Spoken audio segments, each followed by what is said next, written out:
Childhood Conference. And one of the quotes that Tracy passed on that I just want to read to you, she says, Troy himself has said, stand up for what you know to be right, or get run over by what you know to be wrong. So Troy Rollins, thank you for standing up for what you know to be right. Please join me on stage to accept this award.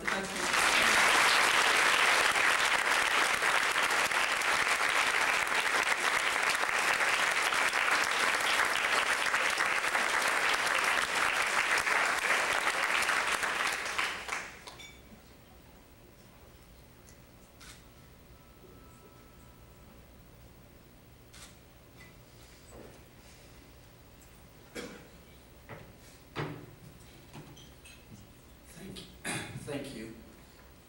I mean that sincerely. I moved to receive this award on behalf of the state of Utah.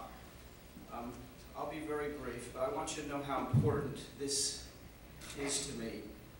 Since I've been an elected district attorney, I don't travel very much. Our office last year, for example, we had 6,722 cases, and we've only got 12 prosecutors, including myself. The trip to St. Louis for Project Safe Childhood was the only other out-of-state trip that I've taken since I've been an elected DA. That tells you how important it is for me to be here today among you because I respect what you do, my respect for the NCA, my respect for Bud Kramer and his vision and foresight that have brought us here today, and my respect for the people from Utah that nominated me. Quite frankly, the award probably would be better served. I'm glad it's going to the state of Utah. Tracy Talbot and my own CJC director. In Utah, we call it Children's Justice Center, CJCs.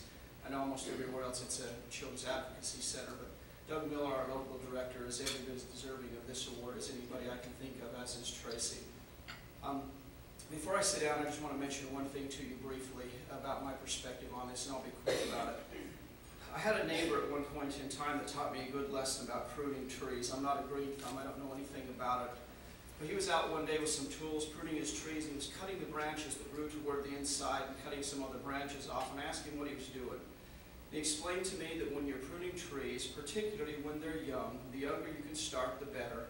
You want to cut off the branches that grow inward and some of the other branches, and you want to do it in a way you want to leave a little bit of it left. You don't want to cut it all the way down to the trunk of the tree because it can do as much damage when you prune the young trees if you do it wrong as it does good if you do it right. To me, that symbolizes the CAC movement. What we're doing, folks, is we're pruning young trees. We're pruning the branches that are growing wrong, that are growing inward. You heard Erin speak here today, and I think she's a great example of that. That's another reason I'm glad I came, was to hear Erin speak. And Erin, when you're ready to come to Utah, when you get done in Illinois and you want to come to Utah, I'll let us know. We'll be waiting for you to help. But that's what we're doing, folks. And the point I want to make before I sit down is this. It has to be done the right way. You can do as much damage to children when you're pruning these branches, if it's not done the right way, as you can sometimes based on the abuse that happened to them. The Children's Advocacy Center model, the NCA, helps us to prune those branches the right way. Bud Kramer got it right, and that's what we're doing. Children are the best among us, and they deserve the best from us. Thank you very much.